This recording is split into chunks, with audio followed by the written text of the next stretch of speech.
And we're live on This Week in Real Estate. On this week's episode, we cover the battle royale brewing in real estate, buyers versus rates, wild inflation versus tamed housing market, and the Compass CEO versus the real deal founder. What? Who are the winners and losers? Plus, more homes are sinking into foreclosure. And how is climate risk affecting home buyers? Join us today as we battle our way past the headlines to find the truth on today's episode of This Week in Real Estate.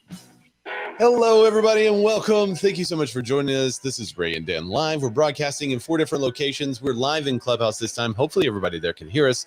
Yeah. We're not getting any negative feedback. There's nothing in the chat, so I don't know for sure, but I am pretty sure everyone there can hear us. We're also broadcasting good on YouTube and Facebook and LinkedIn. So thank you all for joining us.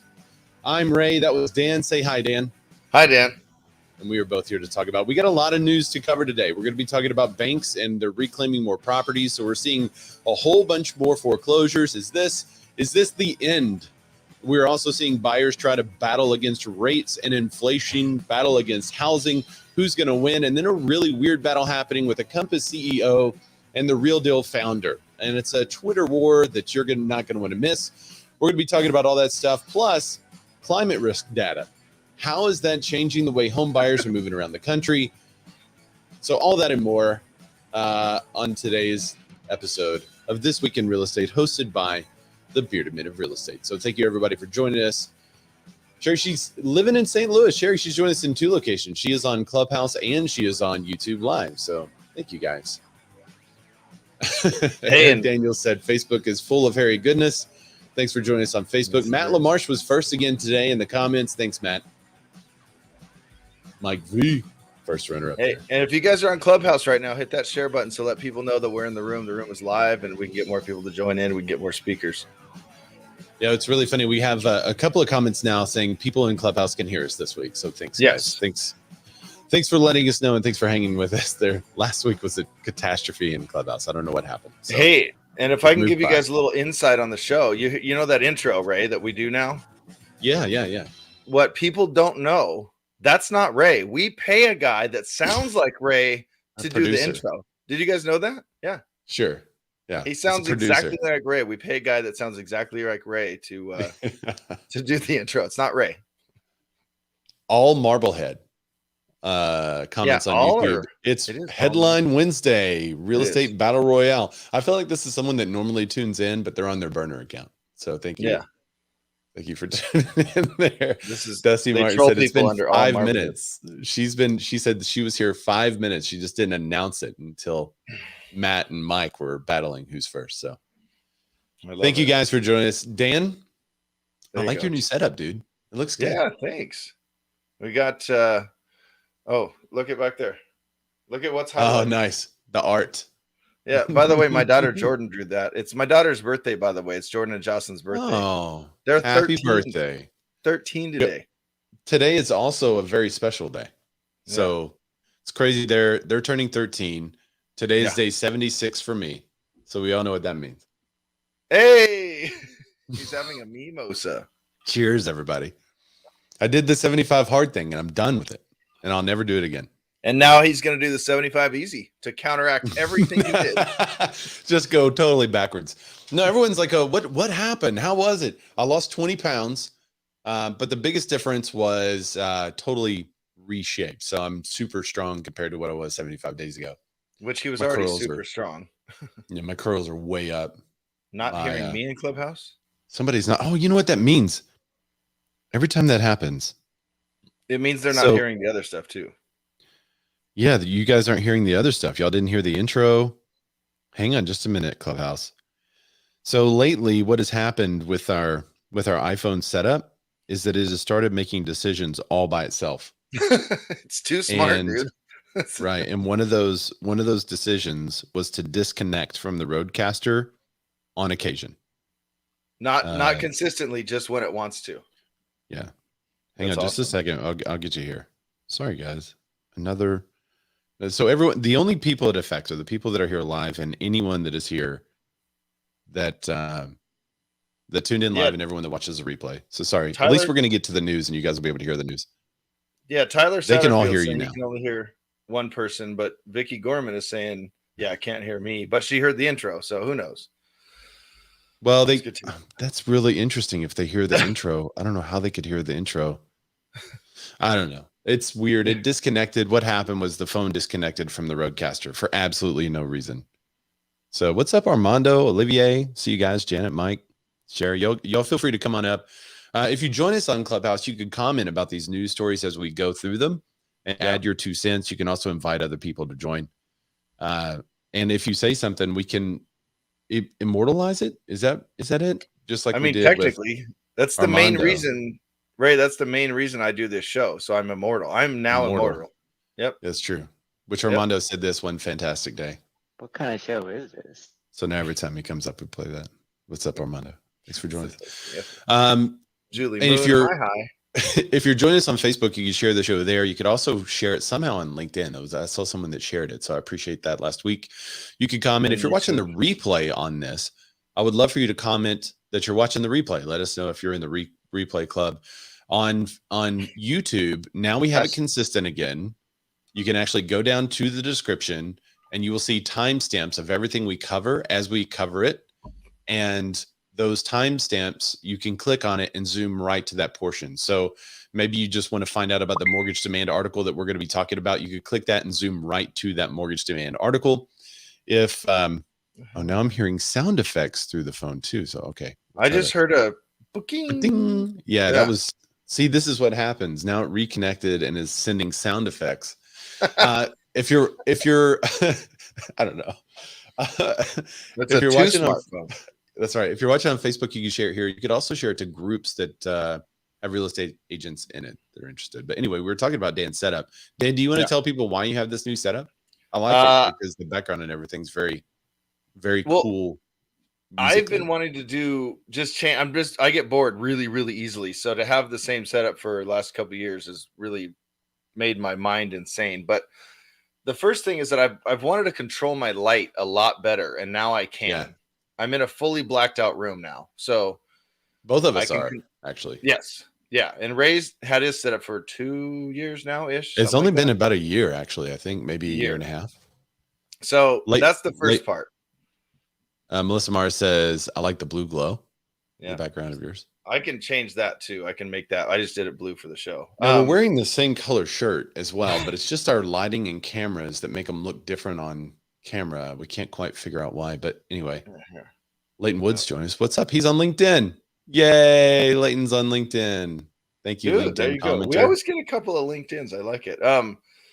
So yeah, I've always wanted to control my lighting a little bit better, and I had it pretty good, but then Ray and I made some final adjustments before we hopped on here. But my friend and I, my buddy and I, starting a new podcast. It's a music-based podcast. If you don't follow me on Instagram, right there at D-Lettered Rocks, I post a lot of music stuff, and it's a lot of not so known stuff. It's lesser known stuff. So we literally have stuff that everyone wants to know. That's the stuff you guys talk about.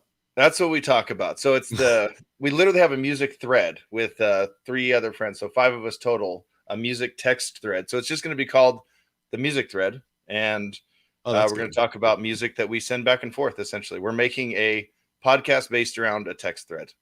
Another one. So you have another one. That's good. Yeah, no. And then I have 3 other ideas for podcasts. So I'm going to end up with like 5 podcasts. Lots of podcasts, lots of casting. Hey, there was a recent change to the YouTube algorithm that people are talking about. It wasn't really a change to the algorithm, but they finally figured out shorts and stuff. So we had just recently started a Chops channel. We may fold that all back into this channel, because from what they're saying is now if you have like our average view duration for the show is right around 30 or 40 minutes. So that's a really good view duration. Now the show lasts twice that long. So they're watching like roughly half the show, which is still good. That's still really good. It's amazing. Because I understand people got to do stuff. So they come in, they check out a couple of articles and split, and that's cool. Yeah. But now you can actually take portions of this podcast and redistribute them as clips for shorts. And if you do that, it'll connect back to the podcast and also back to the Chops. Oh, that's great. We're going to try. I'm going to try to do some of the stuff. We have at the end of every show, about a couple of hours later, everything's down in the description, including the source articles that we use as well. So it'll be I don't know. I'm interested to see kind of what happens with that. I should post probably a link. Maybe, oh, Matt LaMarche is not in there. Maybe somebody could find the YouTube link to this live show and put that in the Clubhouse chat too. That way people Yeah. or in the somebody that's a We mod greatly can put it in appreciate the I mean, can pin it up top there. all the bigger channels I follow, and I'm sure you guys see the same thing, but you see shorts on their main channel. It just goes into the uploads, you know. Well, They there just was a get- debate for a long Right. time. Mr. Beast, I think, kind of initiated the debate. Whenever shorts were originally they came out, they would be like, well, don't put those on your main channel because Yeah. now everyone's going to watch a bunch of 1 minute clips and your average view duration is now 1 minute instead of your 30-minute show. So people aren't going to tune into your show. It looks like YouTube has figured that out and now looks at these things totally differently. So we're Yeah. going to do some testing. This channel T-Wire/Be-More has kind of always been a test bed for our stuff. So Timor, B-Wire. yeah, we'll keep you guys posted on what happens, but we'd love for you to check that out and subscribe there as well. Appreciate it. Dan, before we get into this whole show, would you tell people what this thing is actually all about? You know, I'd absolutely love to. Now, when I met Thank you, Ray Dan. here on the interwebs, we were trolling a large group of real estate agents, both subtly, and it seemed we kind of would end up on the same response threads, you know, the same replies, and we were kind of like, hey, I like that guy. And no. There was a lot of those moments where it's like, oh, did Ray said it, and they don't realize they're getting trolled, and that's how we like the to troll. best. I like That's the long-term best. trolls where like 3 years Yeah. from now they're gonna go, oh, dude, that guy was trolling me the whole time. Didn't Yeah. even realize it. Those are the best, but that's been 5 or 6 years now. It's been quite a while. And I had an idea for a show at the time. It was Bearded Men of Real Estate because I am, in fact, a bearded man of real estate. And when I met Ray, I noticed something very interesting about him. What was that? That entire room he's sitting in is painted black.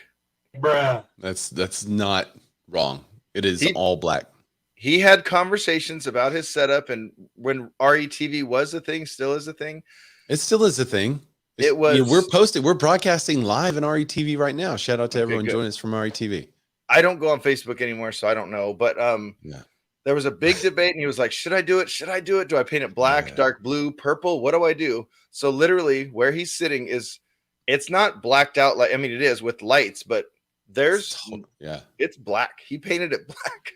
Everything in here is black. Even the ceiling is black, which Yeah. I love. It's like a Yeah. 10. It's like a tile ceiling, like a 10 tile And it's, ceiling, but it's all black. Textured, right? Isn't it quartered Yeah. textured? Yeah.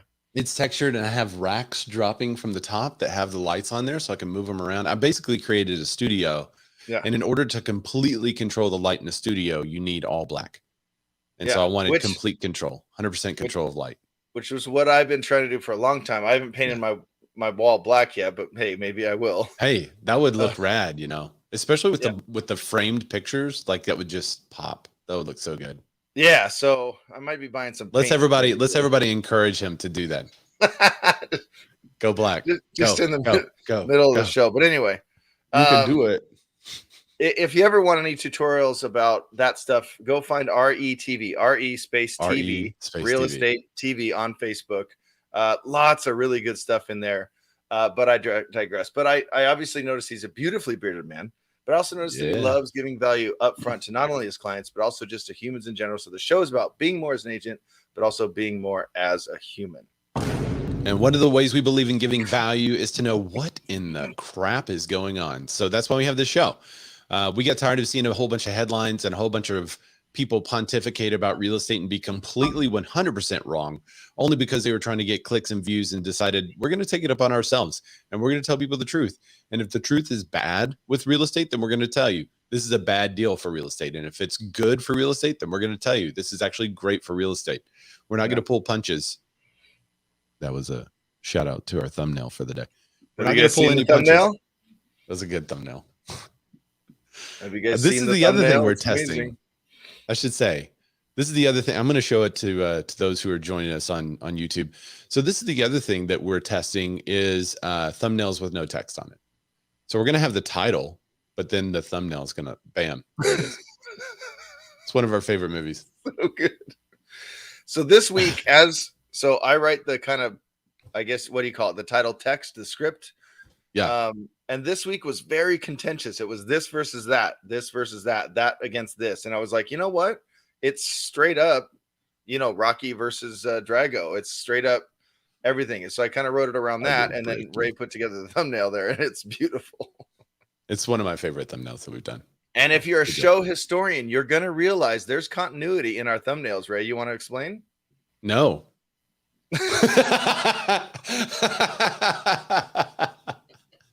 But just make them figure it out. You got to go look. Good. Go look. You guys got to go figure it out. All Marblehead says classic. And then if you can't go out because your roots are showing, die on black. Okay. Ryan Sischetti rhymes with spaghetti said, I need an all black room. Do it, man. It's really rad. Really so it's actually, so what I did, I wanted an office, but I wanted a functional studio as well. And I also wanted it to be a study. So the desk that I'm sitting now basically is pushed right up against the wall and have this gigantic screen right in front of me that I use for all kinds of stuff, editing, whatever. It is 55 inches of glory. That far from his face. It's like, I mean, maybe 2 arms length in front of me is where it is. So it's big, and I only use a portion of it normally, and I have other stuff going on the side over here, but then I have the main show here. And so when I show articles, when I'm turning my head, it's because the whole screen is right here. Anyway, you're still looking at the same screen. I'm looking at the screen. It's just I noticed I was on a call with Tim Macy yesterday. I don't know if Tim's here, but we were on a mastermind call, and I was rewatching part of the mastermind because I missed something. So I wanted to go back and find it because my internet connection wasn't great. So I went back and I was looking, and I watched myself during the call, and I was doing this the whole time. And I was like shaking my head no. That's what I'm doing for the audio listeners. It looks like I'm just shaking my head no. But I realized that I'd pulled up something that Tim was talking about, and I was reading the article. It looked like I was just shaking my head no. So I'm sure Tim was like, is this guy disagreeing with me right now? What's happening? You started watching the US Open, you're all. Yeah, for real. So anyway, I have this desk shoved up against the front wall. Everything in here is black, but then there's this big TV there, which is it's kind of made for computer monitors too. And then I have behind me is like a couch. And then this way is a bookshelf that's yet to be built. And we started getting the quotes to build it. It was like, oh yeah, that'll only be $3,000 or $4,000. I'm like, okay, we can figure out how to do that. And then as soon as we ordered it, and we're like, okay, let's get this done. They're like, actually 13.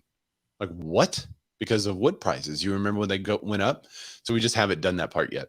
So I have instead all these boxes, which is another great reason to black out a room because you can't see the boxes that are over there. It's like stacked with books in them and stuff like that are waiting to go in the bookcase. So yeah, that was probably too much information for people, but maybe we'll cut that out, shoot it out there for people that want to know. But the black allows me to control all the lighting 100%.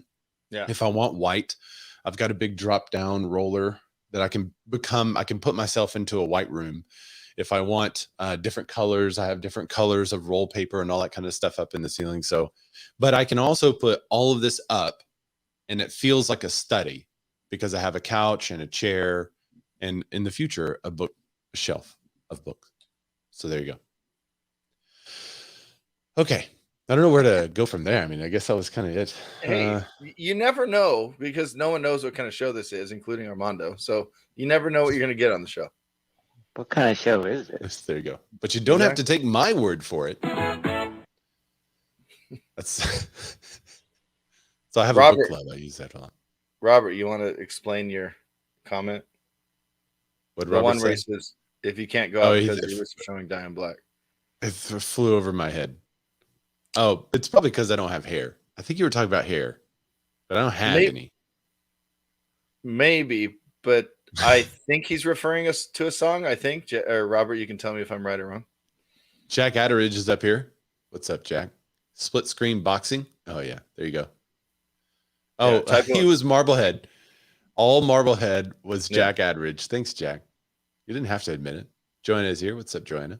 Wait, Robert, is it a typo negative? By the way, he wrote typo, but it's type space O. Type O like blood type, type O negative. That's funny. He put a typo in typo. How you put a typo in typo? Is it a typo negative song or is it a Danzig song? Black number one, right? Black number one. Isn't it that? Anyway, No, don't send that accurately. I don't want to get a takedown notice. We got banned in Russia, by the way. We did. Our last show got banned in Russia simply for pressing Winning. this button. There you go. So this show will be banned in Russia. No Russians are going to be watching this show because of our 5 seconds of careless whisper. Sorry, guys. Isn't that funny? All right. Are you guys ready to get in? Let's get into these headlines. And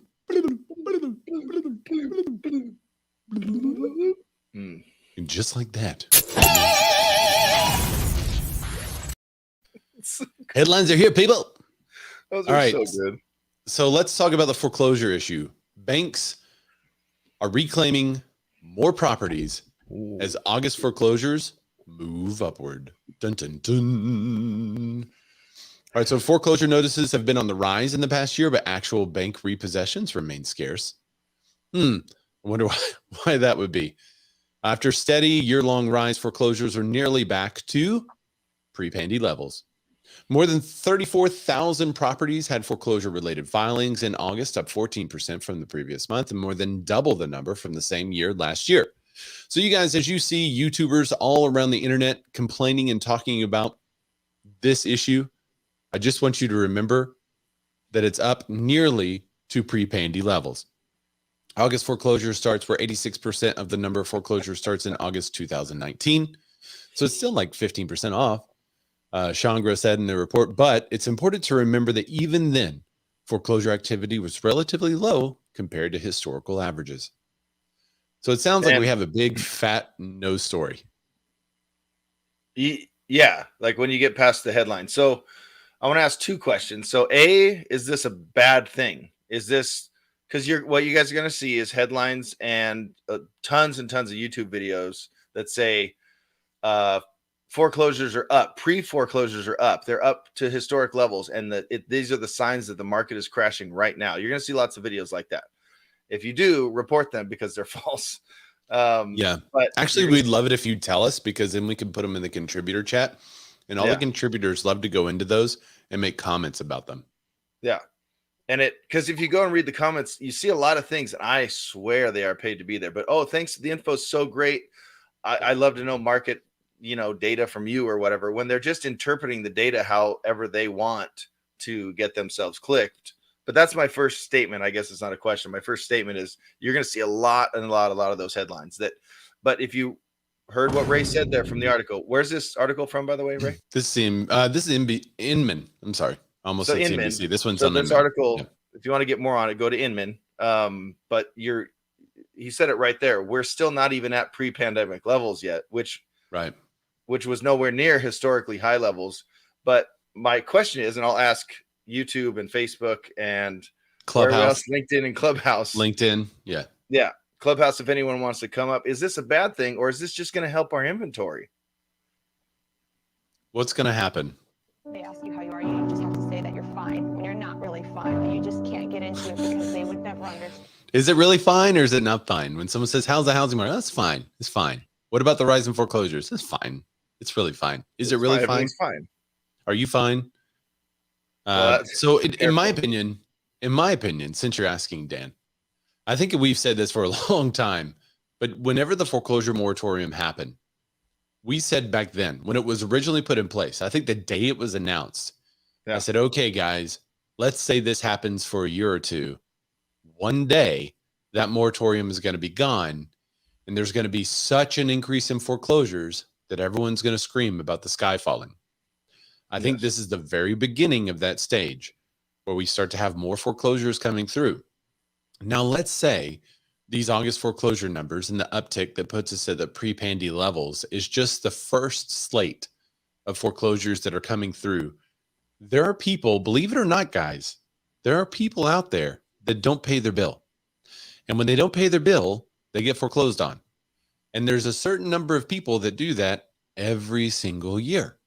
So if you go 2 years without foreclosing on the normal people that don't pay their bill, then you're going to have 2 years worth of foreclosures start to hit the market in 1 year, plus that year's worth of foreclosures as well.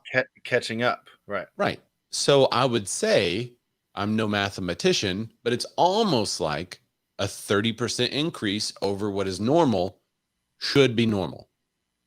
Now, if it gets crazy, if it's like, whoa, this is a 70% increase, then that would be, I think, newsworthy. But if it's 30% higher than the average, then I think that would be expected. Well, okay. So Ray, you remember, because you were in the business when the market crashed, literally right as it crashed. And I started when it was kind of figuring itself out in 2011 and 12.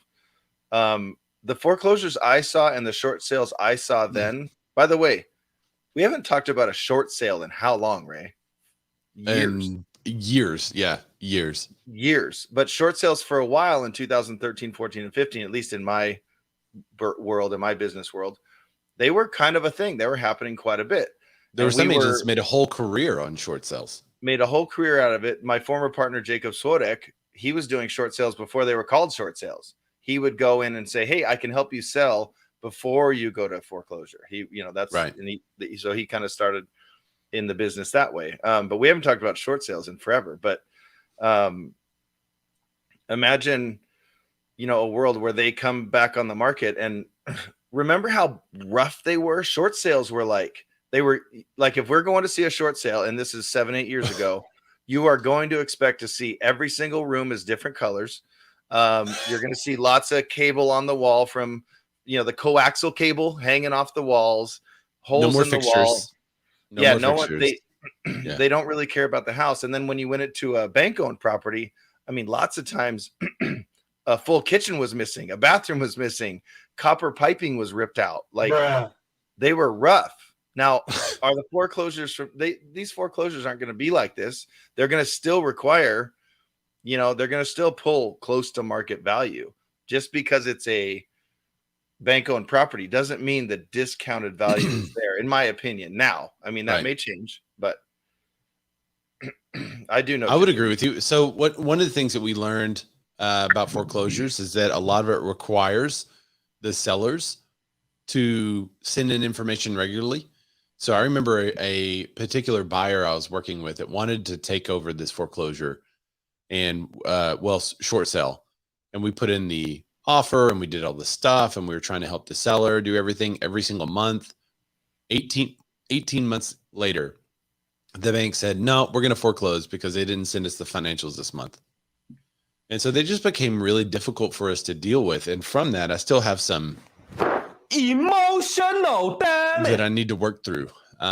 So I think a lot of us have kind of been through that. And now, like, my first reaction, and I actually tell this to my buyers in a consult, is if you want to buy a home and you see it's a short sale, run as fast as possible.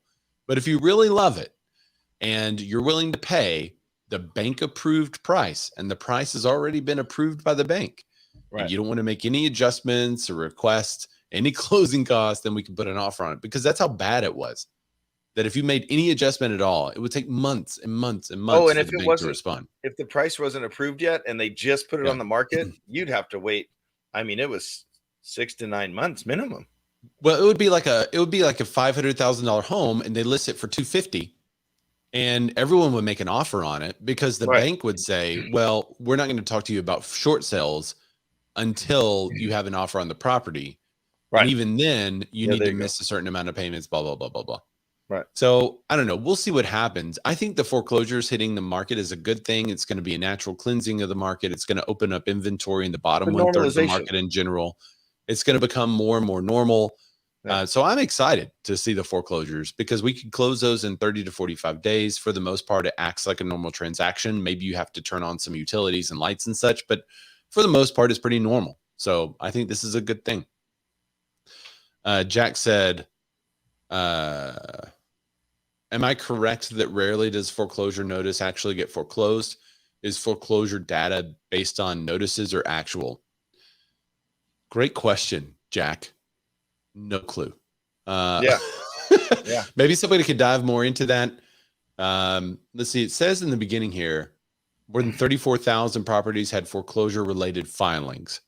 So I'm assuming those are foreclosure notices, but it's still up 14% from the previous month. Meanwhile, nearly 24,000 properties entered the foreclosure process. So that's the next step. Yeah. That's past the notice.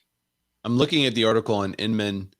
It doesn't make a distinction between the foreclosure notices and the actual foreclosures. It says the number of repossessed by lenders jumped to under 4,000 last month, which was 59% more than the same month last year. Is that just in one area or is that everywhere? Large cities. It does talk about large cities. It's going into that, but I think that's just a general. That's not specific to those large cities. Repossessions are likely to continue running below pre-pandemic levels for several reasons. Most importantly, that over 90% of borrowers in foreclosure have positive equity in their homes.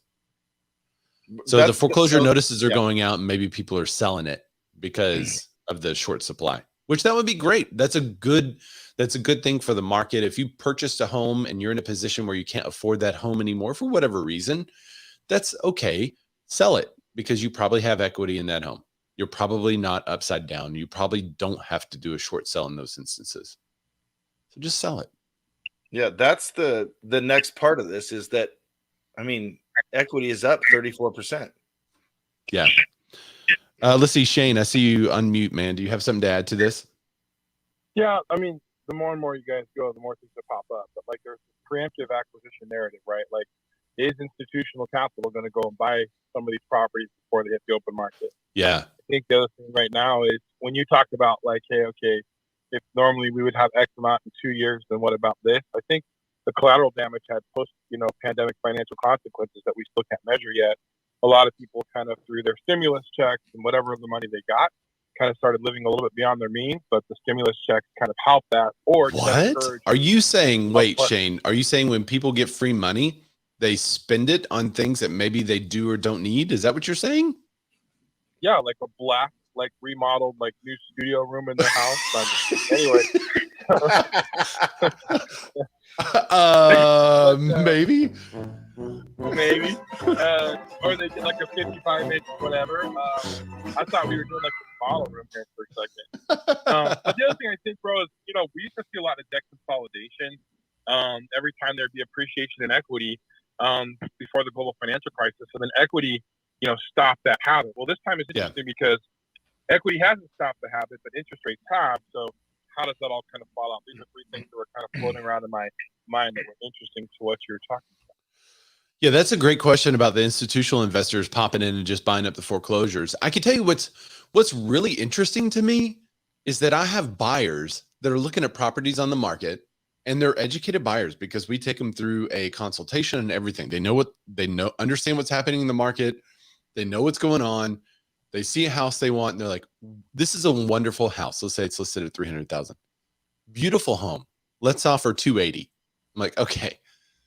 The property's been on the market 10 days, right? I know that's an eternity for a home last year, but now that's pretty normal. We're kind of normalizing those, 28 days in our area is the median. But my buyer's like, no. 20,000 less. Meanwhile, I have investors playing in the same marketplace.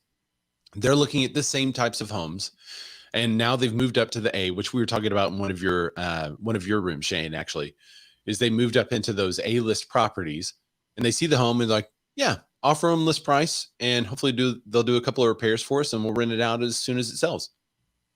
And so my investors are willing to pay more. It's flipped than my actual buyers. The flippers have flipped. That's such a weird place. Is great because they recognize that's when they're recognizing the market value and the neighborhood value, period. Because they're not willing to do that. If they're smart investors and savvy investors, they're not willing to do that in a market or a neighborhood where they don't see a strong appreciation trajectory, but they are in a market where they do. Yeah, I would agree. But for whatever reason, my buyers who are looking at the same deal, they don't see it. Now, not all of our buyers, but there's a couple that we're working with lately that we've totally educated them well. And they're still like, oh, yeah. I really like this one. It seems like a good deal. Offer them $20,000 less. Like, okay. All right. But that's a great question about the institutional investors. They're going to pop in and start buying up foreclosures every time they see the notices. Are they going to start making offers pre-foreclosure when someone gets those pre-foreclosure notices? Are they going to track those down and try to get people out of the short sale situations?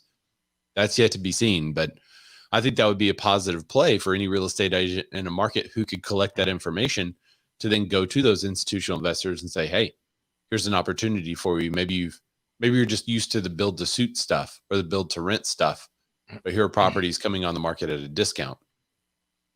Dusty Martin said my buyers are totally lowballing. Also, Ryan has 2 flippers are accepting their lowball. Flippers are accepting the lowball. Wow. I have an idea for a show called Lowball. I should put that out there. There you go. We're going to do it. I'm going to do it. Ryan says, wait, let me go to your first one. The first one, yeah. He says foreclosure data is based on filing of notice of default. And in CA, if I remember correctly, you can't foreclose for 180 days after the notice of default filing. Then after 180 days, you receive a notice of trustee sale. About 20 days later, your bank can then set the auction. There you go. So I think the data that we're looking at is the original notice of default or whatever filing you have to be able to send the notice of default. Is there a filing that has to take place before you send that? Because it says foreclosure related filings. That's the data that we're looking at. I would say that's the second step. The notice goes out first, and then they file the paperwork. Okay. Saying we notified you of the notification. That makes sense then. Yeah. Well, thanks, Shane, for the ad. Let's talk about what's really happening with inflation.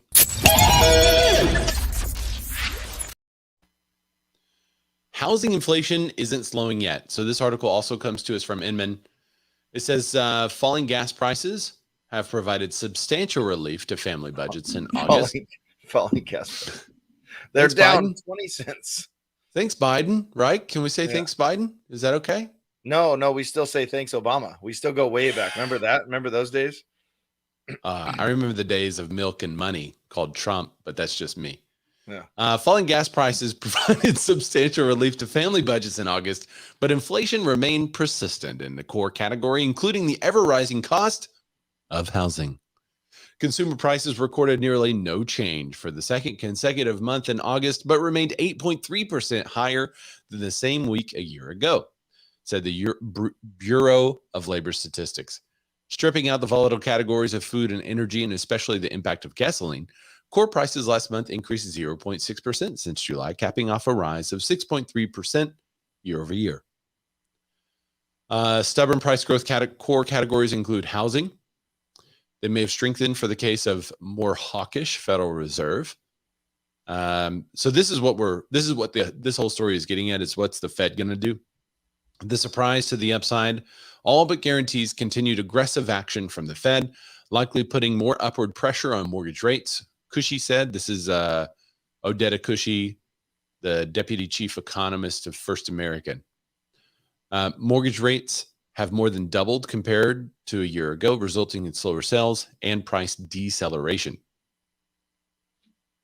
It wasn't a decrease. It's a deceleration. Deceleration. Lawrence Yoon, he's chief economist in the National Association of Realtors, says consumer prices are still rising too aggressively and will force Federal Reserve to take even more hawkish stance to fight them. Fight. Yep. That's what I need. I need a Street Fighter sound effect is what I need. Fight. I'll just that was really good, Dan. There you go. Wow. I didn't know you were a sound effects guy too. Fight that, and then the bruh. That was, yeah. Okay, so here's you do it. Which one, bruh or fight? Bruh. Those are them back to back. Dan versus, I mean, that's like right on cue. You're musical, so I find that people that do music, are better at sound effects. Yeah, so just record me doing it and we'll play it. There you go. Then we don't have to worry about copyright infringement. You're like, no, it's just Dan. He's just Can you get copyright infringed on that kind of thing? I don't know. I have no idea. I feel like they dude, we were live at our practice yesterday. We were live on Instagram at my travel ball team's practice yesterday, and we kept getting pulled down because we had music playing in the background. Like, what? We like to show people how we practice, and we have a high level practice. We like to show people, and kept getting copyright stricken and shut down. Like, Instagram kept shutting the feed down because we were playing Michael Jackson in the background. In the background. And Fleetwood Mac. It was like barely audible, and they were cutting it down. No, I need to give you my art list. If those kids really like working out and doing stuff to not so famous people, then I need to give you my Audible, or not Audible, it's artlist.io subscription. And it's like not quite as famous type of music. And they like go there. Jekyll Maxon, Meatwood Flack. Yeah. Yes. It's all stuff that kind of sounds that way. Sounds yeah. Let me see. I think. Oh, I'm okay. I found some. I know you guys can't hear this, but I found Ray's some looking for sounds as we speak. I'm looking for sounds. I'm going to see just if it's possible to update them so quickly, like during the show. This is live during the show. Let's see what we've got here. Okay. Can you hear that? That was pretty good, right? Yeah. That's a good one. That was good. And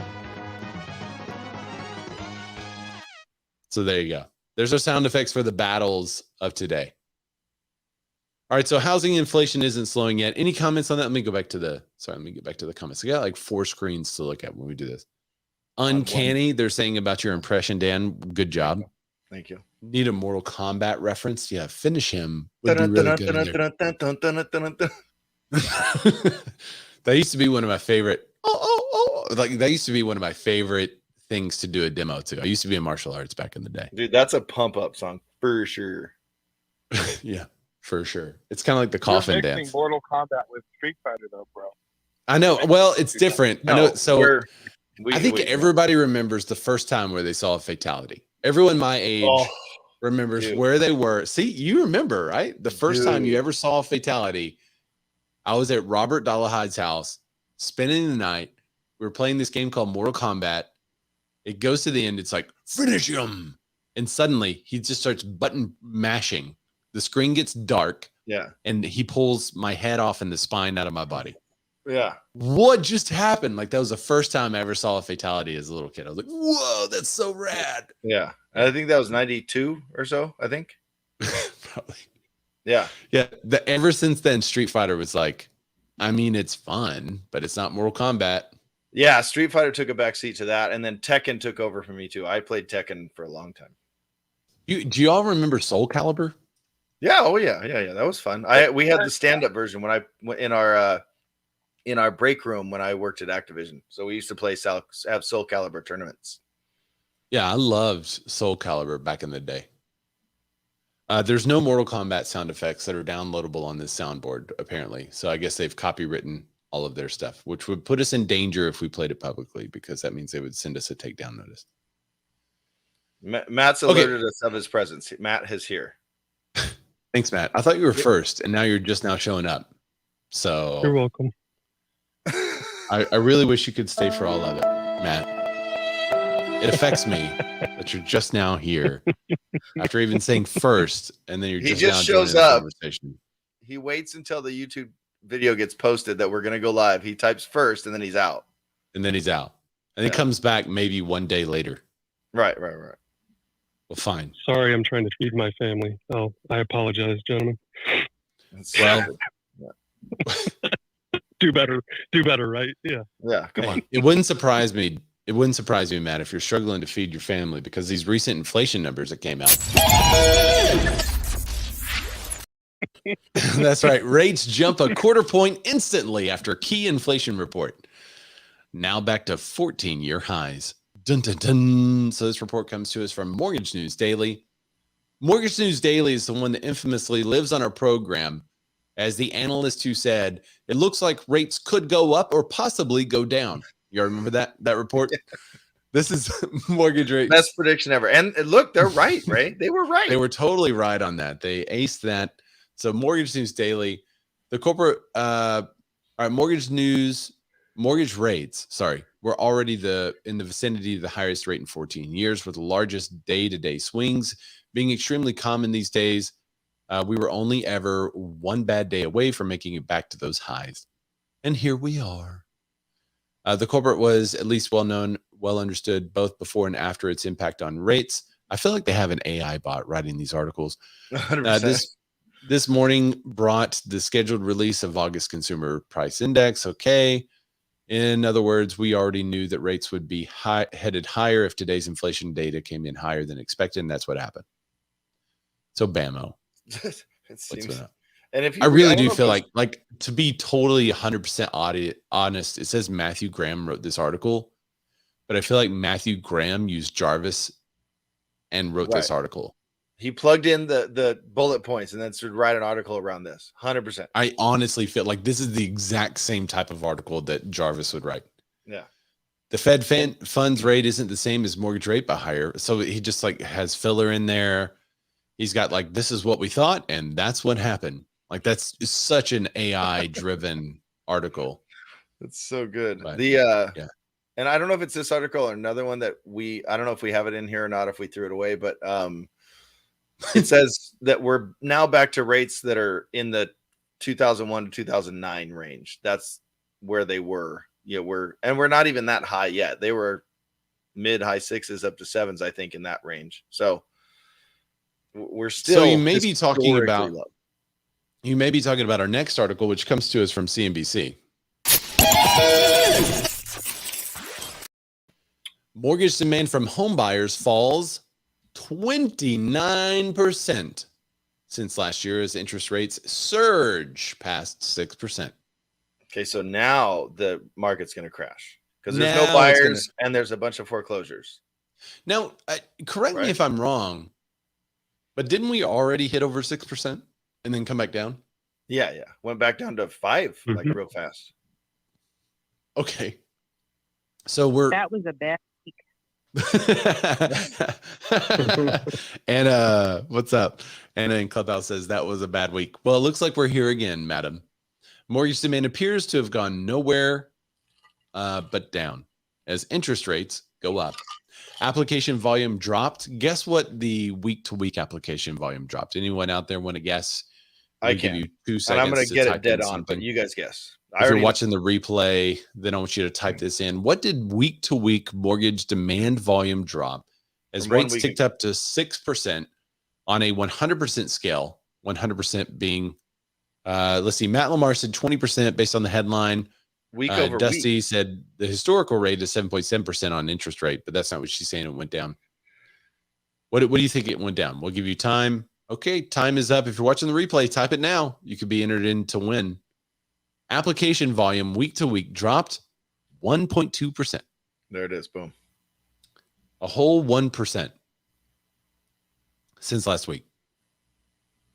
That's the difference that 6% makes versus 5.94%. Right. And honestly, 28% from a year ago is not that big a deal. We're going to start when we're a year from now, and we're talking about a year ago. So in September of 2023, when we're talking about right now, so I'm speaking to future Dan and Ray, then we will be talking about more normalized stuff. Now, I have to confess, Dan. Yeah. I have to make a confession first. Okay. These are not mortgage applications to purchase. These are. Yeah. Just mortgage demand as a whole. As a whole, right. So this includes refis too? This includes refis too. So what do you think would happen to refis that go up? You know, rates goes up to 6%. How many are going to refi out there? Well, close to zero. Yeah, not many. Yeah. Only those that have to for whatever reason. So mortgage applications to purchase were down a whopping 0.2%. Statistically even. That's like 3 people that decided to not apply this week. You know, as days on the market are longer, maybe they're taking longer to make decisions. This is like 3 people in the United States decided not to buy. But isn't that trending from the red to the black? Because it was at 1% purchase volume, and then now it's at 0.2%, and it's going to tick over. Well, okay, so now you're being a little too rational. You're saying that sorry. I always do that, Ray. I'm sorry. Let's not go there. Okay, let's focus more on that. It's 29% lower than a year ago. Okay, don't watch trends. and try to Yeah. predict the future for my clients and for everyone watching. No. Okay, Don't sorry. think about how it's some historic interest Right. rates, or like Dusty said, historically 7.7 is average. Let's not think about that kind of stuff. Okay, sorry, Let's my be bad. realist here and focus how maybe last year was one of the best housing markets for buyers, as they had ridiculously low rates and they were all jumping into the market to take advantage of that. And now rates are back up to maybe some normal areas and is 29% lower than the same week a year ago. And foreclosures are up. Let's focus on all that stuff. That's the negative stuff. Yeah. I mean, you could really make a great YouTube video. Is Christina Smallhorn here? You could really make a YouTube video that is like incredible with these numbers. Mortgage applications are 29% lower than a year ago, and foreclosures are up for the last 2 years, the highest foreclosure numbers in the last 2 years ever. You wouldn't be wrong, because there was a moratorium and people couldn't foreclose. Well, no, Ray, you can't say that part. Oh yeah, I wouldn't say. You just did what you said don't do. Yeah, I wouldn't. You gotta not say that last part. I like, even when you're playing devil's advocate, you can't. It's hard. I can't. I just want to correct myself out there. So Matthew Graham, he's the chief operating officer of Mortgage News Daily. He said it was one of the last shoes to drop before the Fed announcement September 21st, and it arrived in a time when the market was fully priced in at 75 basis point hike, but was willing to consider something even higher if the data was convincing. Arguably convincing enough for the Fed to at least open the conversation to another rate hike. Yeah, now, we said last week. Yeah, we were already getting predictions. Last week I said another 75 basis point hike. I think it's going to do that until it reverses and starts to go down. So what you're saying is rates could go up or possibly go down. To quote Mortgage News Daily. Mortgage News Daily, yeah. Rates are definitely go up or possibly down. Yeah, and it could be in any order. They could go up and then down, or they could go down and then back up. But they'll likely go up and then back down again at some point. Back down. Yeah. Right. Yeah. I would agree with that. Right. Well, Dan, you know how this is day 76 for me. Yeah. And you know how I'm enjoying this mimosa that keeps getting lighter and lighter orange. Some might say that, by the way. Some might say that during the show I'm getting hammered. But Dan, that's not all that's getting hammered. This could go. The housing market is about to get hammered. This comes to us from Realtor.com. The housing market is about to get hammered. What home buyers and sellers should know. Mortgage interest rates are expected to keep rising, likely surpassing 6% in response to stubbornly high inflation. The Consumer Price Index and federal government measure of inflation was up 8.3% in August compared with a year ago. Inflation fell from 8.5% year over year increase in July and 9.1% in August. Yet it's not enough. Wait. What? Hold on. What did you say? Inflation did what? Inflation fell. Okay, I heard the numbers, the big 8.7 and 9.1, but in the middle you had like fell in there. They fell? Well, what I was focusing on is that inflation is up 8.3%, which is why housing is going to get hammered. Okay. Yeah. Okay. Hammered is if in Thor hammered. Right. It's just going to, yeah. It's bludgeoned, hammered. Bludgeoned with the hammer of Thor, which is inflation. Death of the housing market is coming. Right. Right. So Mjolnir, by the way, what's Thor's hammer's name? Mjolnir. Stanley? Mjolnir. Oh, they should have called it Stanley. Right the way. Ray, take a second, totally side DeWalt. note right now, and look up. I want to hear how you look up Thor's hammer name. Just look it up. Okay. Sorry, guys. This is important news. Right, because the housing market is getting hammered. We want to know by what and by whom. You want me to say that? Yeah. Live? I've already said it. I already told you how to say it. But I don't know how to say this. When you say it, you can't, right? It's MJ. Right. O with 2 dots on it. Yeah. L-N-I-R. Yeah, Mjolnir. Mjolnir. There you go. That's so Mjolnir. Yeah. But yeah, and if you guys didn't know, Thor's hammer has a name. There you go. Okay. So Thor So the housing market's about to get Mjolnired. Yeah. There you go. However, inflation fell from 8.5% year-over-year increase in July and 9.1% in August. But that's beside the point. The Fed is expected to hike its short-term interest rates in a meeting next week, as mortgage interest rates are separate, but typically follow the same trajectory as the Fed rates.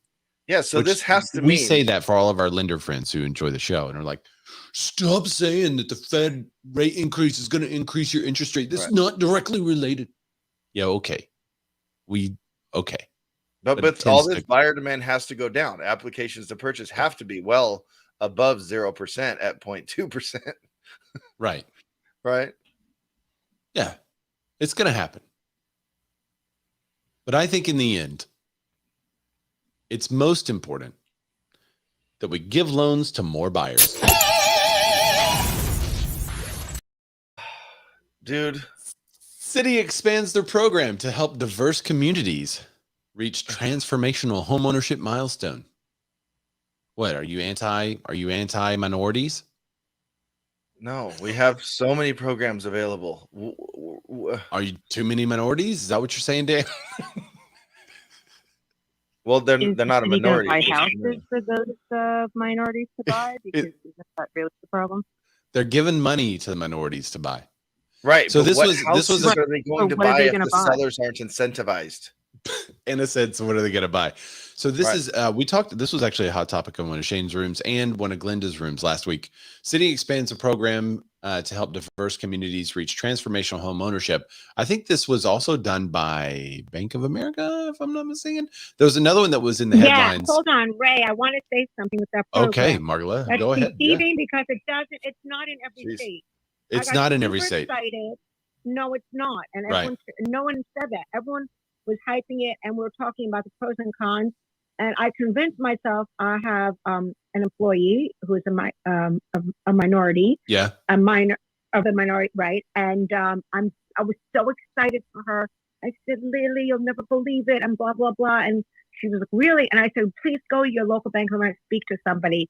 And I said, do it. And it's your road to wealth. You get the homeownership. And I had it all mapped out. And then she was going to build the equity and then take money from that in 5 years, get another house. I had it all mapped out and said, as long as you never leave me, you're good. And and then she spoke to her sisters, and they said, no, it's not in New York. They all found out about it. And I'm like, oh man, like it's not in every state. It's only like in 5 states. It's like in Florida. It's not in. Is this the one with is this the one with Bank of America? Wait. Yeah, Bank of America, it's 103%. They not only pay for the no down payment, no credit score, they'll pay your closing costs. But it was too good. Florida, Georgia, Matt helped me out. Where else? So it's like 3 more states. So thanks for sharing, Margola. So this one is from Citi. So maybe so Bank of America also announced last week. Citi announced, I think this week, that it's doing this. So the main reason why we wanted to bring it up is because there were a ton of headlines that said that this was a minority loan. And there were a ton of real estate agents that shared it and was like, whoa, that's racist, which if that was true, it would be, but it's not true. The truth is it's for locations that have had mainly minorities in those locations. So you could be that is correct. White, that is correct. You could be certain zip codes. Correct. Right. Correct. You could be whatever race, but you have to be living in a certain zip code where mostly there are minorities there. And so that's why this was touted as a loan, quote unquote, for minorities. It's actually in communities where there are a lot of minorities. So it's not a racist loan. So people gotta chill a little bit. But on the other side of that, you could also say, wasn't that like redlining? But you're like, you're kind of like green lighting. Can't we not do that as realtors? Well, we definitely can't redline, but can you green line? Can you say, hey, we're going to make it easier for you to live over here away from all of us? Okay. I mean, isn't that kind of what's happening? Can't we just give them loans for wherever they want to live? I don't think so, Ray, because it's providing incentive to build up those certain neighborhoods. It's not, like you just said correctly, it's not of a person of a certain race. It's not, religion, or but what we're saying is there's this neighborhood where mostly minorities live. Okay. So what I'm gonna do as a white guy that owns a bank, I'm gonna say, hey, I'm gonna make it easier for all those minorities to live together over there. We're gonna give as much money. Yeah. You go live over there. I mean, you could theoretically, it's kind of a reach, I think, but this is what so I'm only touting. The only reason I'm saying it this way is because this is the stuff I've read over the last week. Right. Where when people said, okay, it's not a racist loan because any race, any creed, color can get this loan. This is a good deal for those people that live in those minority areas. However, can we just like let them buy wherever they want? Right. That's the next part is why not give them make the loans available to the people that need it and let them buy wherever they want. Yeah. What a weird concept. It never sits well with me when someone says, if you're in this area, you get 103% financing. Yeah, that's a real thing, by the way. Yeah, that's what they're talking about. Ray, 103% financing. Ray, What if they want to live wherever they want? Then Ray, how would Bank of America or Citi or anyone as a lender pick and choose? Is it open They to wouldn't. anybody, any first-time home buyer? Then you could say we're discriminating against, well, I'm a second-time home buyer. Yeah, that's a great point. There's going to be discrimination at some point. It doesn't end. Yeah, there was a article that we talked about last year, I think, that was for first-time home buyers. And it was talking about, it was actually a plan by the Biden administration to give money to those who are first-generation homeowners. And that means that their parents didn't own a home.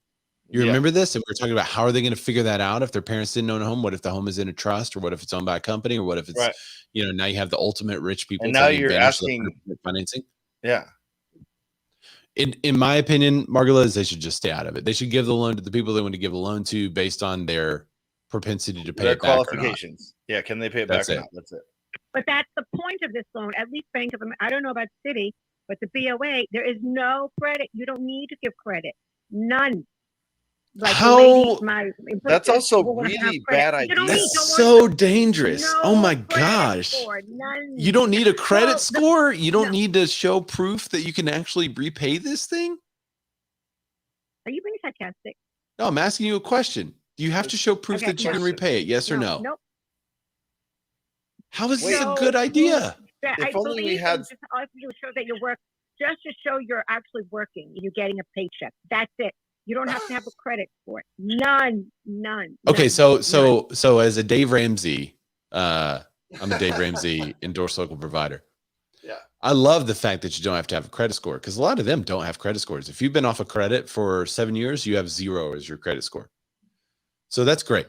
But what else are they looking at to make sure these loans can be repaid? And if these loans, if they're not sure if they can be repaid, then how is this not a softball, a lob? They are underwriting it based on past rental history, utilities. Okay. There are other ways outside of the actual credit score. And there is an underwriting process. There is just no credit score required to get that loan. Interesting. I have an idea. Furthermore, one minute, I want to add to what Anna said. What I understood and what I was told by the giants in our industry is that seriously, is that they don't really give a hoot. They don't give they don't give a shit. Okay, they were very happy. It's a win-win situation. Period. Because if you pay it back, wonderful. We make our money. If you don't pay it back, that's even better. We've got a slew of wholesalers foreclosures. Buy it up. Foreclosures, they'll buy it up. So we're good. The idea, at least the BOA, I don't know about Citi, is that they're kind of making good on something bad that they did. And they want to prove, we're really good. We don't discriminate as lenders. So they're trying to make good. It's a win-win situation for everybody on the table. Interesting. So that's the answer. I have some Clubhouse comments from. Okay, go ahead and run through the Clubhouse comments. Thank you, Margola, for joining. I appreciate it. We'll go through these comments and get people up there. So I honestly want some real feedback because this is I love the idea of homeownership. I love the idea of minority homeownership. I love the idea of giving people more propensity to buy or more ability to purchase. Okay. I don't like the current market in which there is not a lot of inventory to choose from. So if you give more buyers the power to buy, then you are hurting the market in general, because those prices are now going to be inflated more due to limited inventory. Right. So I feel like there should be a solution on the supply side to go along with these buy side incentives. If only someone has been saying that for the last 5 years on this show. And I feel like we should be pretty responsible with our loan. I think, foreclosing on someone hurts them for 7 years. So maybe they're really close to buying a home. They get this grant loan for 103%. Now, I understand what Margola's saying is that, hey, it's a win-win. But if they get foreclosed on, now they're hurt for 7 years. So that's a win-loss. But Dan, what are the comments? What are people saying about this? Well, so I was going to say all of that stuff you said, Ray, but there's a caveat, and you can only buy in a certain area. Well, you can only buy. So they're greenlining these specific areas that you can purchase in. So don't leave your area. Don't try to improve yourself. Don't try to go into those. Don't try to go into those other areas. Right. Now, am I saying too much here if I say, hey, I wrote this bill so you can buy there, not where I live? Is that, I mean, isn't that interesting? Isn't that an interesting thought? Is it? I'm just saying, I don't know. So in my brain, I feel like that's what's happening. But also, how would you make this? How would you put this out there without it happening like that? Right. You would take away the geography. Hey, thanks for finally letting me qualify for a loan. I can afford plenty. I have a great job. I'm going to buy where I want to buy. No, you got to stay where Not with this loan. live. Not with this loan. Not if you want your closing costs paid too. Right. You got to stay where you got to stay in that area. I don't want to do that. Oh, well, we have another loan program. Yeah, but I just got a great job and my credit, I have proof and I have low credit, but you don't have full credit. Perfect for me. Yeah. But no, you're gonna have to wait a couple more years in order to get out of that area, Dan. I want to get out now. I did all my work. I've been working for 25 years to do this. I want to get out. No, you could buy there. You can own a property there, which one day would be a great rental for you. My entire life I've been trying to get out. Isn't that it's just an interesting, is so the reason why we're kind of being half sarcastic and half real in this is because it is a really interesting discussion that I think a lot of us see the opportunities and we say, oh, this is great for buyers in those areas. But are we really thinking through this? Something doesn't sit well with me. So Terrence Clark on Clubhouse. It's a PR stunt at best. Anna says it's a PR stunt. Go ahead, Dan. These programs are this is Terrence Clark on Clubhouse. These programs are for areas, not for people. Those homeowners in those particular areas could be more motivated to buy because many are likely tired landlords. And what do you mean they're tired landlords? You mean they are landlords and they're wanting to buy in those areas? Is that what you're saying? Yeah, or they I just got Terrence up. Or get Terrence up, or do they want to sell? Terrence. Sorry, guys. Terrence is up here. What's up, buddy? How are you doing, man? Go. Cool. So in those areas, this program, we're missing the point. Okay. It's in areas where it's for Black and brown places, right? So they've identified these places as being majority of Black and brown. Majority minority. These places are majority minority places. Okay. Got it. It would be majority Black and brown. But what we need to remember is the avatar of the Black and brown community is one of a renter. So okay. The people, these houses are likely to be distressed houses. Okay. They're likely to be have deferred maintenance and be landlord-owned houses. So a lot of the owners could be motivated to sell to get rid of the stress of being a landlord. And as far as greenlining, saying, hey, guys, come over here, it's not going to be that because that same buyer, that same renter is not qualified to buy. And it's going to take a long time for them to be qualified to buy. But if I have a great program that's 0%, and I'm saying, hey, all you have to do is have minimum requirement, who's going to move into those areas? People that can already buy. And so investors and these people, it's just basically bank-backed gentrification. That was his next comment, by the way. Bank-backed gentrification. Right. Thank you. That's exactly what I'm talking about. Okay. So Terrence, play devil's advocate with me. Is this something you support or don't support? I can't tell from your comment, actually. I don't think you quite do, but I can't tell totally. So I am a proud investor, proud capitalist. I will say that it's all about the education. It can benefit anybody. You just have to be educated on the program. I'm not pro or against. I just think you need to be educated. So someone that's educated on the program is going to take advantage of it. Is that what you're saying, Terrence? Correct. Yeah, Correct. that's what I'm saying too. Right. So I'm saying that the whole thing is a PR stunt, which is what Anna said. Yeah. Which I keep calling you Anna because it's two N's. I know you're Anna, but Anna is one N. I've been called a lot worse, Ray. It's all good. But so what Terrence is saying, Ma'am. in my opinion, is absolutely yeah, ma'am. What Terrence is saying, in my opinion, is absolutely right, and kind of what we were driving at is that this loan on its face says that it helps a certain segment of the population when in reality it does not. Now, if you're educated, what Terrence was saying, if you're educated and going to take advantage of it, then yeah, it could very well help you to acquire some in your portfolio and maybe make some investments in those areas. But if you're currently in those areas and you want to buy a house, this may be a solution for you as long as you're willing to stay in those areas. But that's really weird to me. An investor can't do it. It has to be a first-time home buyer. Has to be a first-time home buyer.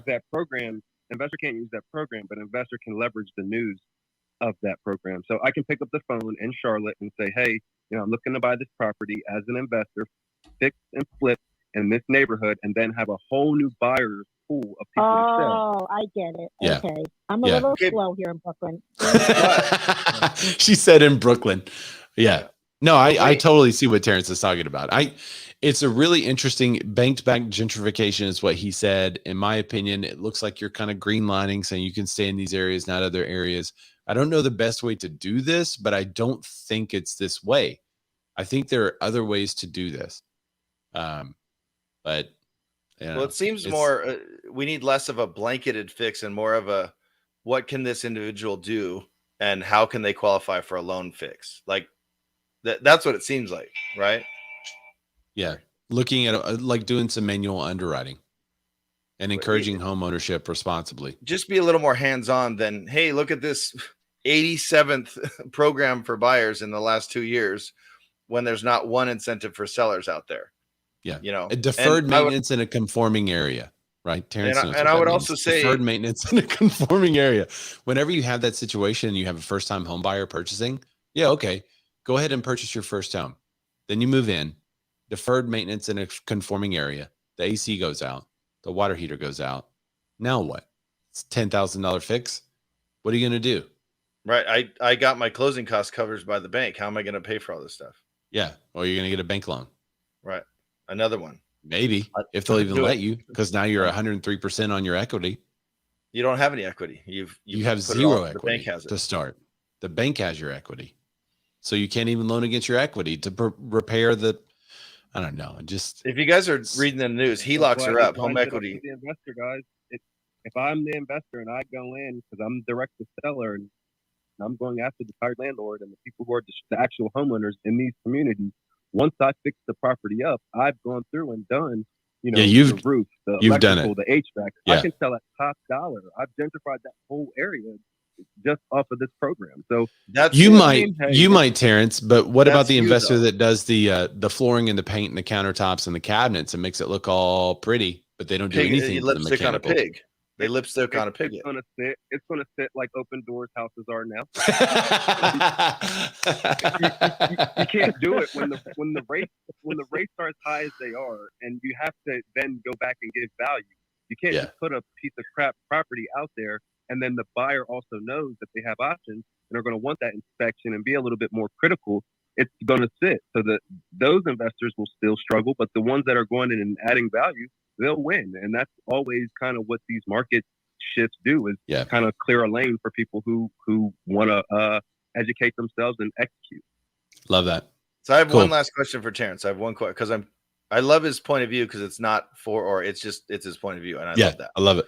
But I have a question. So coming in as an investor and fixing up properties and then pushing up the values and the top dollar for these properties, because everything's done on them potentially, hypothetically, right? What does that do for the people in those areas that should be able to buy but now can't? Or does that help or hinder is my question. Does that make sense? Yeah. What's the limit on like what they can? I mean, I assume it would just keep going up on what they could borrow, right? Yeah. 103%. Right. What do you think, Terrence? as far as is it good for those people that want to buy there? It's not good. But what I would say to you guys and argue is that pretty much most of the people who are growing up and living in these areas, maybe there may be a select percentage, but most of the people who grow and live there, they don't want to stay and remain there. So it doesn't really hurt that consumer. That goes to my next question then, right? My next point, which is they should be able to buy wherever they want to buy, not in that same area, because the people, as you said, the people that know the details of how the loan works, they're going to take advantage of it. Yeah, and this program is very much like NACA. NACA does also have limitations of where you can go, but it's a lot more opportunity of location. So I think the program is going to be very much like NACA, but they have to, I think with this program, of branding it a certain way for like you guys said, like PR. But lots of opportunity if you're keeping your eyes open. Cool. Well, thanks for joining us, Terrence. Where are you located, bro? I'm in North Carolina, out in between. It's called Hickory, in between Charlotte and Greensboro. Are you a real estate investor or a realtor or both? Both. Okay, cool. Well, thanks for joining the show, man. I appreciate it. Thanks for adding. That's awesome. Well, so I just wanted to mention this. It's kind of also rant to this article, but this is a hot take from Realtor Magazine. Wait for it. Are you waiting? Experts say buyers should shop around for mortgage as rates rise. Is this really an article? What is happening? It's another AI one. We get running into this more and more these days. As mortgage rates surge and remain volatile, it's becoming increasingly necessary for homebuyers to shop around for a loan to find savings. Okay, so, all right, you guys do that. If you weren't telling your buyers that, then what are you doing? Go, they should shop. They should shop for a loan. I feel like this is not even going to cover that. You know what I am going to cover, though? What? We are going to talk about a pivot. You know whose pivot? Compass.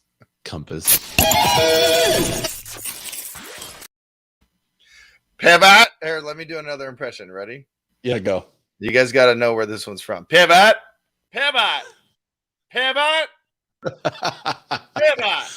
one of my favorite memes out there. Pivot. All right, it's pivotal time right now. It's a pivotal time right now for Compass. Yeah. So if any of you are in the comments, I know last time we had somebody join us from LinkedIn that was with Compass and kind of shared a little bit with us. So if you're with Compass, we'd love to hear your thoughts on this. But this article comes to us from Inman. It's a pivotal time right now for Compass and for Greg Hart. Hart first joined Compass as Chief Product Officer in 2020 after spending more than 2 decades in leadership at Amazon. Over an ensuing couple of years, he must have been doing something right because earlier this year, leadership shakeup saw him promoted to Executive Chief Operating Officer. So now he's the COO. All at the same time, he's been rising the ranks. Compass itself has been focused on intense scrutiny as real estate world, which we've talked about. And I will have to say that, several of my friends are with Compass that saw our episode last week, and they commented that they also have not seen an increase or decrease in the amount of services offered, that they're continuing to get those services. And the only thing that has changed is the stock brokerage compensation that they got from recruiting so far. So they are all still using and utilizing those same services that they always have been utilizing and using, even though Mike Delpreet says Compass is losing money hand over fist, and he was on broke agent and all this stuff. All right. Matt has a good comment. Compass agents never find their way into the show because they're quote unquote or hashtag technology driven. Technology driven. They do though. They do. They comment though. They comment later, and then they. I think. One of the things I love about Compass agents is they're all pretty chill. And so they're not going to go to a battle to save their brokerage. They're not going to comment on the threads like, oh, no, save Compass, because they like where they work and they may not want all of you there. Right. Which, being a luxury brand, you're supposed to be exclusive and elite. Yeah. So the firm has continued to lose money. Most recent earnings report outlines several cost-saving measures that we've talked about on our show before. So then this is the cost-saving measures. Yeah. Right. Okay. So for starters, this is from Inman question. Talk to me generally about what most excites you. So he talks about what's exciting about at Compass. So you guys can read that on your own time. Okay. How exactly does the platform do these things? He's talking about how the platform helps all the agents. What is adoption like for the platform? Oh, it's really good. It's not an issue for us. All the agents are using it. I'm surmising what I read earlier. Right. Some agents already have their workflows in place. Can agents get Compass to continue to work with the tools they already have? We don't prevent agents from using the systems they want. We have integrations with our platform for external systems. With the executive shakeup that recently happened, the mission accomplished vibe from Compass regarding technology. Is that right? What do you feel? Well, I don't think you're ever done. They're always improving. What kinds of things are you hearing about feedback? One of the things agents have said is, I'm not sure who I should call. So they want to improve their agents knowing who they should call if there's a problem. Their broker. If you're in Lab Code Agents, call your broker. Yeah, EXP has the same problem. You don't know who your broker is. So there's also a pivot toward affordability, or actually profitability. There's a pivot towards profitability, which was pausing geographic expansion. How long will that last? I see. We want to continue to expand. We just think right now it's not the most prudent time to do that, they say. Yeah. We're going to pivot towards making money instead of pivot towards losing more money. Yeah. That's what we're going to do. That's cool. Smart. So they have $431 million in cash. That's more than any of the other competing brokerages to my knowledge. And we're firmly committed to our path to profitability. So this is the big thing that they've been talking about lately, is becoming more profitable as a brokerage. And it's a good article, good interview. It's a total puff piece, in my opinion. It was written by Jim Dalrymple, who generally takes people to, the carpet, but he did not on this one. There was no significant questions or wording of questions that were gotcha questions at all, considering Compass's recent releases and how they're doing and what Mike Del Prete said. He didn't even bring that up. He didn't bring up that other people are calling them unprofitable and what's going to happen to those agent services. So I don't know. Well, what's going to happen if more and more agents report all their emails as spam, like Melissa did? That's what she said. Yeah. Report an email from Compass from spam today. Oops. I mean, and Matt says it the best. I love my friends from Compass. Me too. I think they're really good people. Yeah. But you know what pisses them off more than anything? Yeah. Showing them in pictures without suits. Is that really what this is about? I haven't read this one. That is completely what this article is about. That's and amazing. For this, I'm actually going to share my screen so you guys can see it. The Compass CEO is in a battle royale between the Real Deal founder. Which is a website, right? Yeah. It's kind of like Broke Agent Media, but it's the Real Deal. It's different. So Broke Agent Media is talking about this. This time between Compass, there's nothing like a social media battle. This is all on Twitter that's happening, by the way. Real Deal founder and publisher Amar Koringi. There's no secret. Compass has been in the news a lot lately. Then they show this picture. Can you see this picture on live? So let's zoom in here. Kind of, yeah. I can't even zoom in. I can't change. Eric, look at there it is. I have to use the plus button. So you see this picture of Robert Refkin in a collared shirt holding up some money. Yeah. You see this picture of Mayor Finley in a polo type shirt. Yeah.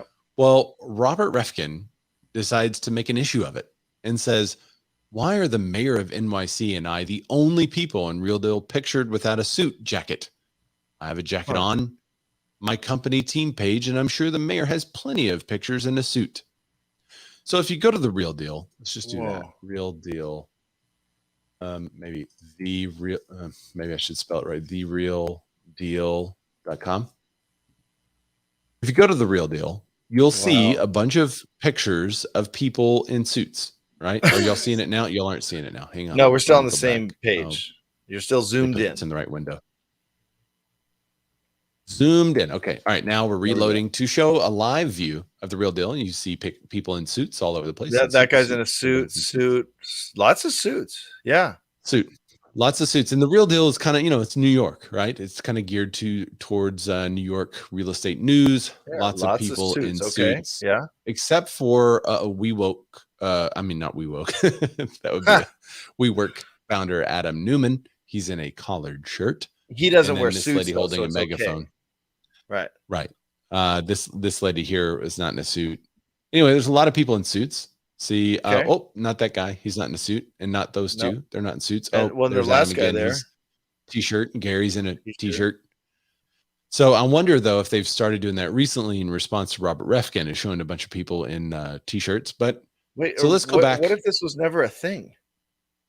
Well, so the reason why it's a thing, in my opinion, is because they're kind of alluding to like, oh, that's racist. You got the two minority guys on there not suits, and everyone else is on suits. So, and the reason why I think that is because I dove into the comments of Robert Refkin's post, and there's a lot of stuff kind of alluding to that being the real situation, in which is like, well, wait, what? The real deal is racist? Is what they're saying? So I think Robert was alluding to that. Like, I wonder why this happened. The two brothers on there not in a suit. I think that's kind of what he was trying to get people to look at without looking at. Yeah. All right, Matt, you're right. Canceled. Like, he didn't mention it. He didn't mention that, but I think that's what he's alluding to based on the Twitter commenting and everything that happened afterwards. Now I'm putting a lot of weight on commenters that have nothing to do with Robert Refkin. Let me just make that statement. So this is all like what I'm presuming is the problem. He didn't come out and say this was the problem, but I'm presuming that is what he's alluding to. And I'm doing a lot of hand motions for the audio listeners. This is what he's alluding to as the potential problem. I really don't know, but that's just my assumption. Now, Mr. Korangi on Twitter says, what do you think it means? Illuminati? The Masons? A better question would be, why are you selling Compass stock right now at the lowest point? Why don't you buy it? If you believed in the company. That's a subtle troll. I like that. Yeah. So then they start, then they go on. And he said, for curious minds, we use this picture of Robert Refkin more than a dozen times without complaints. And the picture of Mayor Adams is in front of the actual event that we're reporting on was provided by his staff. Happy to post a picture of Robert in a tuxedo if anyone thinks that makes a difference. And then Robert says, you say I'm selling Compass stock right now. That's a blanket lie. You are a founder and publisher of The Real Deal. Where do you get your facts? Your sources are obviously not based on fact. As a publicly traded company, which means they sell stock, every share sold by the CEO is public record. Can you please apologize to the 30,000 people of Compass and your readers and followers who rely on you for accurate reporting? And Mr. Korangi says, I owe the Compass team an apology. I misread the SEC filing. I was wrong about you selling your stocks. 12 hours after. Of course, other users chimed in, and then it kind of goes, wrong, sorry. Really interesting thread brought about simply because dude's not wearing a suit in a picture. Yeah. Oh, isn't that interesting? Where do we live? Like, what's going on? I don't know. But we live in the weirdest time in history, dude. Like we don't have, we don't get drafted into the war and have to go fight someone else's war, but we have Twitter fights. But the tweeters on there are pretty good though. Like they're so this person says, wow, you don't just troll in articles, you double down in comments. At least you're consistent, I guess. Do you get extra sponsorship bucks for that, or is it the goodness of your own heart? That's pretty good, says Allie in Raleigh. That was a good one. I like that one. Remarkably telling response. You sound petty. I mean, interesting. Wait, isn't the pettiness the guy that said you didn't put me in a picture in a suit? We just pulled a stock photo of you from the internet. They literally pulled a stock photo and it caused this whole ruckus. But so part of the reason why I wanted to bring this up. All right, I've got Matt in the comments. I got canceled, by the way. Dan Mike V said Compass stock is down 35% in the past 30 days. Matt Lamar says, sounds like he needs to focus on other things. Matt said, they are the real deal. Ouchie Mikey, of course, got canceled. Dan, you canceled. Yeah. All right. Thanks, Matt. His own staff provided his the own picture. staff. Oh, But his that own was staff. for the mayor. His own staff provided the picture of the mayor. Yeah. But so it really brought on they're this whole thing. fighting And on Twitter.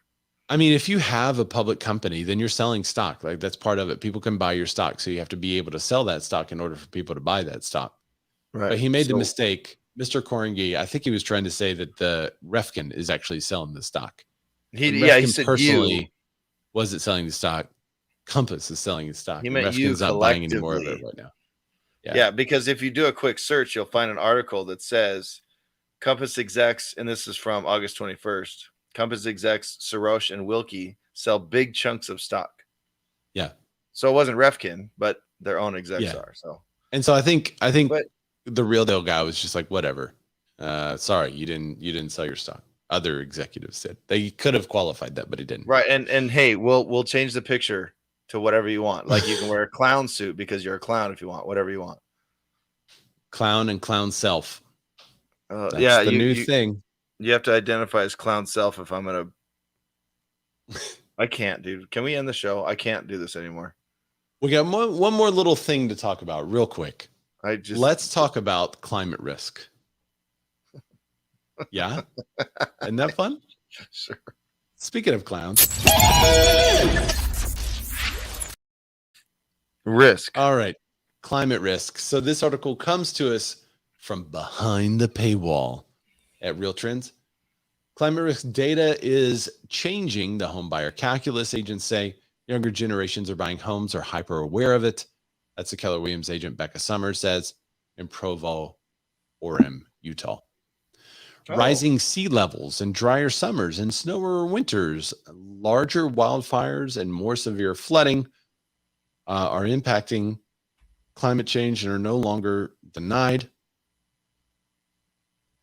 And home buyers are increasingly factoring it into how they buy. It says there's lots of fires happening. It's fire season for us here, so there's lots of fires. A lot. Fires warm the earth for sure. Well, it's according to it's 2021 Redfin survey, 2,000 home buyers, roughly half of the respondents who plan to move in the next year said extreme temperatures and or increasing frequency and intensity of natural disasters played a role in their decision. And 1/3 said rising sea levels played a role in them. Nearly 80% of respondents said increasing frequency or intensity of natural disasters hold on, area. Hold on, I have a question. So, yeah, hold on. Rising sea levels. Okay, so I was going to buy the $28 million Malibu beachfront home. I was going to buy that. Yeah, no. But I'm not now because of rising sea levels. So I'm going to go out to Beaumont and buy the $450,000 fixer. Well, okay. So let's say you bought in Jersey with Melissa Mara. You used her to buy a beachfront home. Yeah. And then a couple of years from now, you have a really long yard. Wait, that would be decreasing sea levels. Yeah. No, increasing. You have less yard and your house gets wiped out by a. Is the sea level increasing above like the whole level? Right. That's because what I'm previously, saying. 4 years ago, when we first started covering this, they were talking about how on one coast the beach is getting longer and on the other coast the beach is getting shorter. Has that changed now? Because that's literally the article that we covered. Yeah. 4 years ago. Is science there's a better lake now? by me that's empty now, and there's a bunch of dead bodies in it. Well, that's in part because California is stealing water from all the other states, which is an article we're not going to get to, but it's definitely happening. Yeah, we steal water, tons of it. Mike V said, wait, are they saying some people wouldn't want to live in New Orleans because it's below the ocean? Yeah. That's what they're saying. 50% Wait, but of that people... just happened. They just got below the ocean. They weren't below the ocean before. I thought they were below sea level for a long time. I don't know. I'm asking a question. No. They've been below sea level. No. They were built below sea level, which makes it then kind of risky. Mike V also says, wait, are they saying that weather determines where people want to live? Weather determines where people want to live. I would say you can't say weather, Mike. You have to say climate. That's why the PC mass about it. exodus from California doesn't happen, because people like to live here because the weather's awesome year round. Except you can't get water or energy in No, California. you just steal it. Which we all know. Just take it from everywhere else. Did you see the post I said I put on Instagram? Is it about California switching to all electric vehicles, and the next day the guy saying, "Don't plug in your cars, please"? Yeah, don't plug in your cars. Yeah. That was awesome. It was it's from, I forget the name of the movie, but it's Zach Galifianakis, and he's doing that I love him. that laugh, and he's like California, like saying, "All right, dude, we're going 100% electrical vehicles. Okay, don't plug them in though." I mean, no.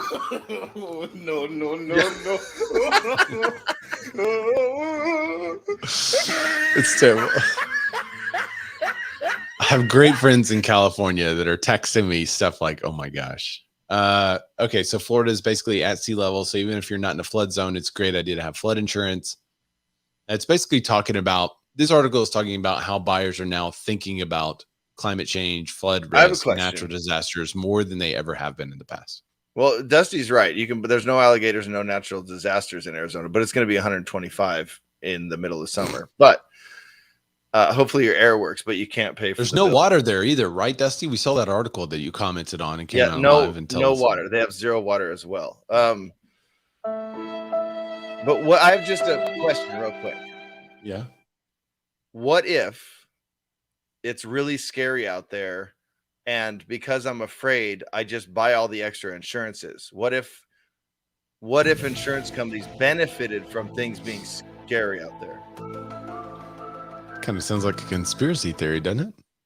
No. I'm just asking a question. Just what if I put out data that says, hey, your area is likely, it's 1% higher from a year ago to have a flash flood. You should probably get the flood insurance. We don't require it, but you should probably, because if you don't, you lose your entire house and we don't pay out at all. What if even if insurances were like, hey, we're no longer going to provide insurance for those areas, which was an article that didn't make the cut a couple of weeks ago.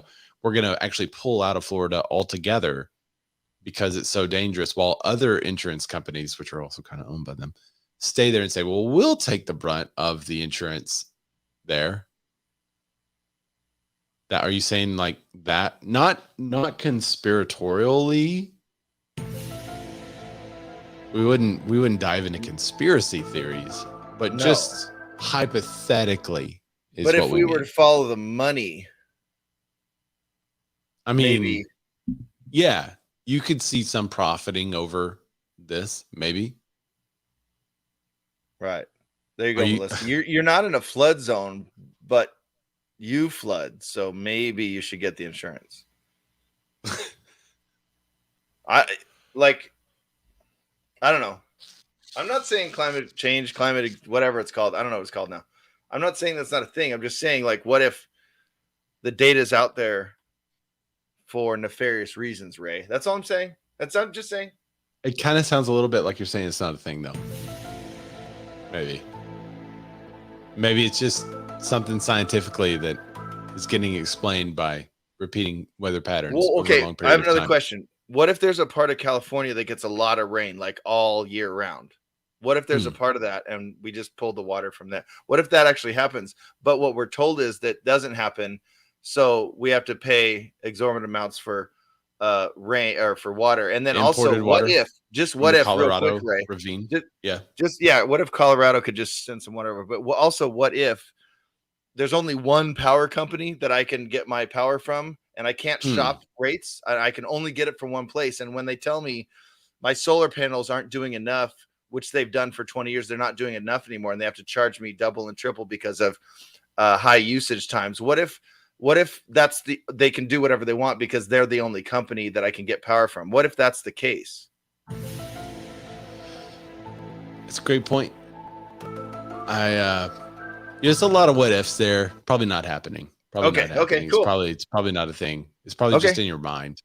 Yeah. Cool. Yeah. Well, then Yeah. I'm good. My questions are answered. I'm Yeah. golden. Yeah, those likely aren't real issues. Likely. Ray wanted to play the sound today, so I went. Yeah, it's the sound of the day. But could that kill a market? Can that information or those articles? Because there was just one yesterday in my area, so regarding the Jersey Shore, that by 2050, over 6,000 homes will be underwater, and they named the areas because of climate change.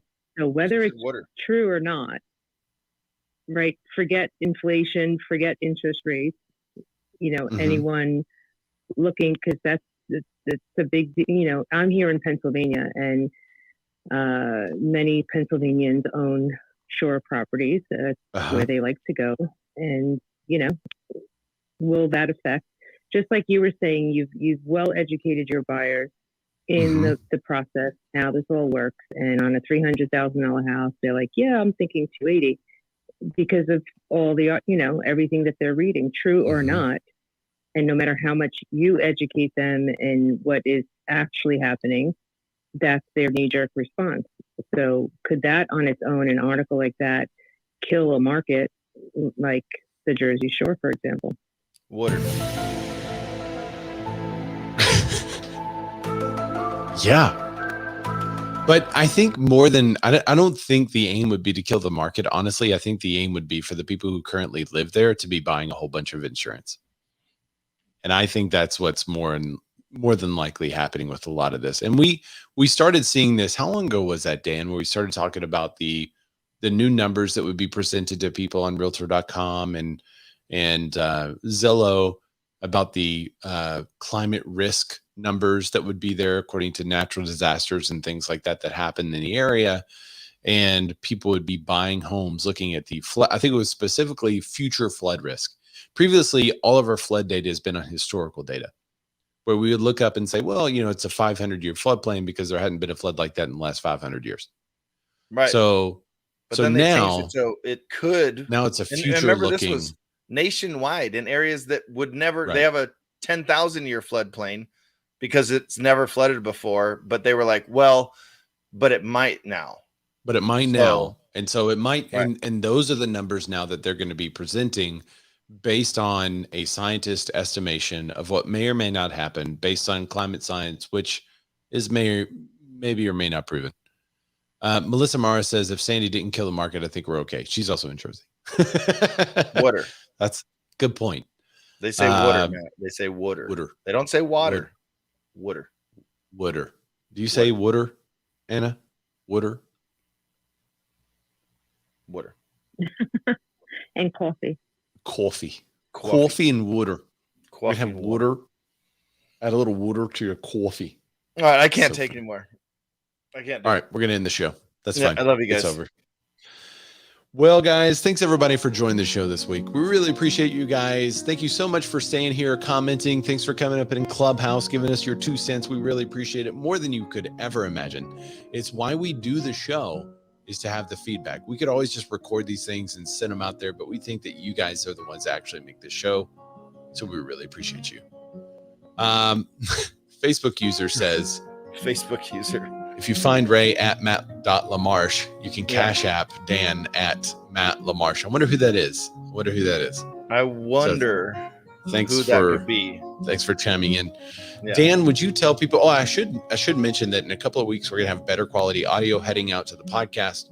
So stay tuned to that. Thank you so much, podcast users, for checking out the show. If you've made it this far, especially, would you take just a second and leave us a review on the Apple podcasting app? We'd really appreciate it. Dan, could you tell people where they can find you? Right there, D-Lettered Rocks. That's on Instagram. Go follow me on Instagram. And Cash App. It's the little money sign, that D-Lettered Rocks. DLUDWIG ROCKS. Ray, where can they find you? They can find me at Razorback. That's RAYZORBACK. Everywhere good Razorbacks are sold. Mainly on Instagram. Shoot me a DM there if you have any questions or if we can help you in any way. Thanks so much for joining us, and we will see you guys next week. Bye, everybody. Hadouken!